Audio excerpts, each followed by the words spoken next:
ಒಂದು ಕಂಪ್ನಿ ಸರಿಯಾಗಿ ವರ್ಕ್ ಆಗಲಿಕ್ಕೆ ಅದಕ್ಕೆ ಶೇರ್ ಕ್ಯಾಪಿಟಲ್ ತುಂಬ ಮುಖ್ಯ ಆಗಿರುತ್ತೆ. ನಾವು ಈ ಶೇರ್ ಕ್ಯಾಪಿಟಲನ್ನು 5 ಕ್ಯಾಟಗರೀಸ್ ಆಗಿ ಡಿವೈಡ್ ಮಾಡ್ಬೋದು. ಒಂದನೇದು ಅಥರೈಸ್ ಶೇರ್ ಕ್ಯಾಪಿಟಲ್.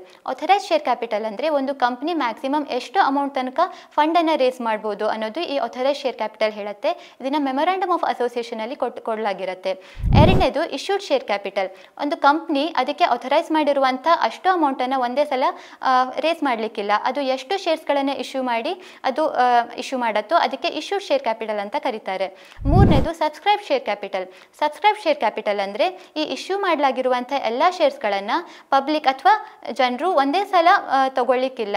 ಅವರು ಎಷ್ಟು ಶೇರ್ಸ್ಗಾಗಿ ಅವರು ಸಬ್ಸ್ಕ್ರಿಪ್ಷನ್ ಆಗ್ತಾರೋ ಅದಕ್ಕೆ ಸಬ್ಸ್ಕ್ರೈಬ್ಡ್ ಕ್ಯಾಪಿಟಲ್ ಅಂತ ಕರೀತಾರೆ. ನಾಲ್ಕನೇದು called up share capital. Called up share capital ಅಂದರೆ ಈ ತಗೊಂಡಿರುವಂಥ ಶೇರ್ಸಿನ ಅಮೌಂಟನ್ನು ಪೂರ್ತಿಯಾಗಿ ಒಂದೇ ಸಲ ಕಂಪ್ನಿ ಕೇಳಲಿಕ್ಕಿಲ್ಲ. ಅವರು ಎಷ್ಟು ಅಮೌಂಟನ್ನು ಪೇ ಮಾಡಲಿಕ್ಕೆ ಕೇಳ್ತಾರೋ ಅದಕ್ಕೆ ಕಾಲ್ಡ್ ಅಪ್ ಶೇರ್ ಕ್ಯಾಪಿಟಲ್ ಅಂತ ಕರೀತಾರೆ. ಐದನೇದು ಪೇಡ್ ಅಪ್ ಶೇರ್ ಕ್ಯಾಪಿಟಲ್. ಈ ಕೇಳಲಾದ ಶೇರ್ ಅಮೌಂಟನ್ನು ಪೂರ್ತಿಯಾಗಿ ಪಬ್ಲಿಕ್ ಕೊಡಲಿಕ್ಕಿಲ್ಲ.